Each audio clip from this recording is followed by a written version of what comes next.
അപ്പോൾ നമ്മുടെ ഇന്നത്തെ സ്പെഷ്യൽ എന്ന് പറയുന്നത് നാടൻ സ്റ്റൈൽ ചിക്കൻ റോസ്റ്റ് ആണ് കേട്ടോ. ഉപ്പും മഞ്ഞൾപ്പൊടിയും മുളക് പൊടിയും മല്ലിപ്പൊടിയും എല്ലാ മസാലകളും കൂട്ടി അതിൻ്റെ കൂട്ടത്തിൽ ജിഞ്ചർ ഗാർലിക് പേസ്റ്റും കുറച്ച് തൈരും കൂടി മിക്സ് ചെയ്ത് ഒരു മണിക്കൂർ ആദ്യം ചിക്കൻ വെച്ചതിന് ശേഷം ഞാൻ അതൊന്ന് വറുത്തെടുത്തു.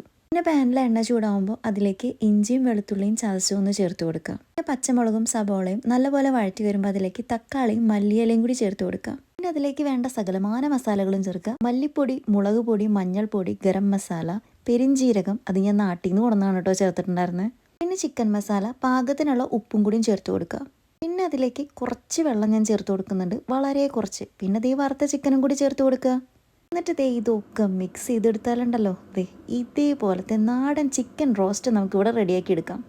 കുറച്ചും കൂടി ഒന്ന് ആർഭാടാക്കാൻ വേണ്ടിയിട്ട് കുറച്ച് കറിവേപ്പിലയും അതുപോലെ തന്നെ മല്ലിയിലയും കൂടി ഞാനിവിടെ വെതറി കൊടുക്കുന്നുണ്ട് ഒരു ലുക്കിന് മാത്രമല്ല, എന്നാൽ അതിനൊരു പെർഫെക്ഷൻ വരുള്ളൂ. പിന്നെ ടേസ്റ്റും സ്മെല്ലും ഒക്കെ വേറെ. ചോറിനാവട്ടെ ചപ്പാത്തിക്കാവട്ടെ ഈ ഒരു നാടൻ സ്റ്റൈൽ ചിക്കൻ റോസ്റ്റ് നല്ലൊരു അടിപൊളി കോമ്പിനേഷൻ ആയിരിക്കും. സാധാരണ നമ്മളിവിടെ ഇതിൻ്റെ കൂട്ടത്തിൽ ചപ്പാത്തി തന്നെയാണ് ഉണ്ടാക്കാറ്. ഇന്നൊരു വെറൈറ്റിക്ക് വേണ്ടി റൈസ് ആക്കാമെന്ന് വിചാരിച്ചു. എന്തായാലും സംഭവം നല്ല കിടുക്കാച്ചയായിട്ടാണ്. ഉണ്ടാക്കാത്തവരെല്ലാവരും ഒന്ന് ട്രൈ ചെയ്യുക. അപ്പോൾ അടുത്തൊരു വീഡിയോ ആയിട്ട് വീണ്ടും വരാം. അതുവരേക്കും ടാറ്റ.